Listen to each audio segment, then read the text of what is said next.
ছোট্ট ভাইয়ের কথা শুনে আব্দুর রহমান ইবনে আউফ রাদিয়াল্লাহু তাআলা আনহু আচমকিত হয়ে গেলেন। কয় কি রে?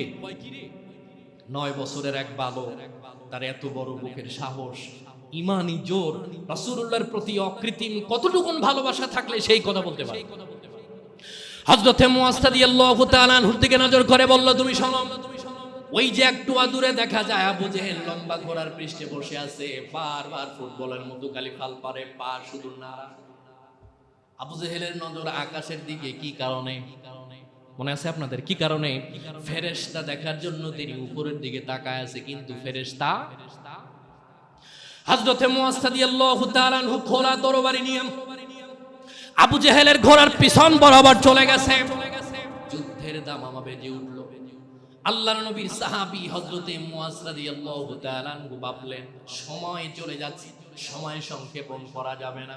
যুদ্ধের দামামা বাজার সাথে সাথে হযরতে মুআজ রাদিয়াল্লাহু তাআলা আনহুর খোলা তরবারি দিয়া আবু জেহেলের ডান পায়ের ভেতরে, ঝুলন্ত ডান পায়ের উপরে এত জোরে আঘাত করেছে, ওই ছোট্ট বাচ্চার আঘাত আবু জেহেল সইতে পারল না। ঘোড়ার পৃষ্ঠকে দ্রাস করে বদরের ময়দানে পড়ে গেল। বলি নারায়ে তাকবীর, নারায়ে রিসালাত। সাল্লাল্লাহু আলাইহি ওয়াসাল্লাম। ছোট্ট বাচ্চার আঘাত আবু জেহেল সইতে পারলো না, দ্রাস করে জমিনের ভিতরে পড়ে গেল। ছোট্ট মানুষ, তার কতটুকু ঈমানের জোর থাকলে পরে ইসলামের চরম দুশমন, পৃথিবীর সবথেকে জঘন্য ব্যক্তির বিরুদ্ধে দাঁড়াতে পারে? ঠিক কি না? জোরে বলেন। হযরতে মুআজ রাদিয়াল্লাহু তাআলা আনহু এই ফাঁকে তার বুকের উপরে চড়ে বসলেন। তার আপন ছেলে আবু জেহেলের আপন ছেলে ইয়াকরামা বদরের যুদ্ধের পরের দিন তিনি মুসলমান হয়েছে। তিনি ডাক দিয়ে বলল, কে রে তুই? আমার বাবার বুকের উপরে চড়ে বসেছিস, আমার বাবার পা পর্যন্ত বিচ্ছিন্ন করে দিয়েছিস, আমি তোকে ক্ষমার চোখে দেখতে পারি না। হযরতে মুআজ রাদিয়াল্লাহু তাআলা আনহুর ডান হাতের ভিতরে আবু জেহেলের ছেলে তার খোলা তরবারি দিয়ে এমন জোরে আঘাত করেছে, হাদিসের ভিতরে আছে হাতটা পুরোপুরি ছিন্ন হয় নাই, সামান্যতম চামড়া ঝুলে আছে মাত্র। হযরতে মুআজ রাদিয়াল্লাহু তাআলা আনহু তার বুকের উপর থেকে একটু নামলেন।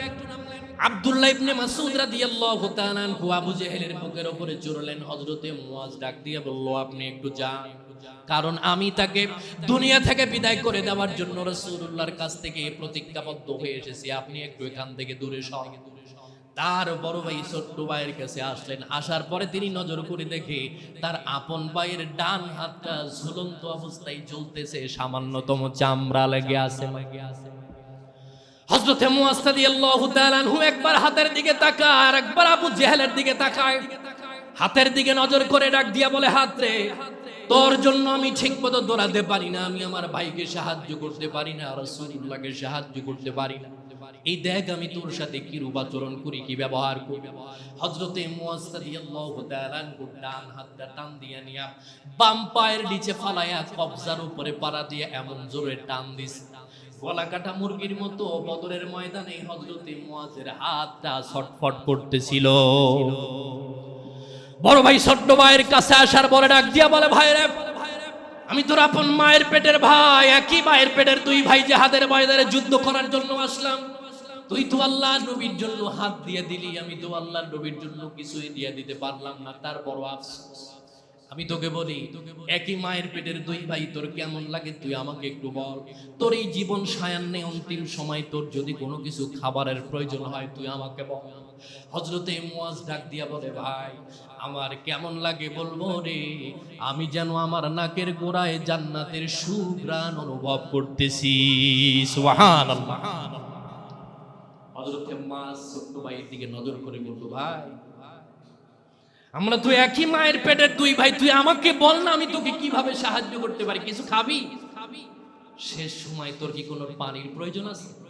হযরতে মুআজ রাদিয়াল্লাহু তাআলা আনহু জোরে কথা বলতে পারে না, আস্তে বললেন, আমার সমুদ্রের সমস্ত পানি খাইলেও আমার পিপাসা মিটবে না, তবে তুই আমার আপন ভাই, তুই যদি পারিস এই মুহূর্তে আমার মন যেটা চায় সেটা তুই পারবি না? বলে, কেন পারবো না?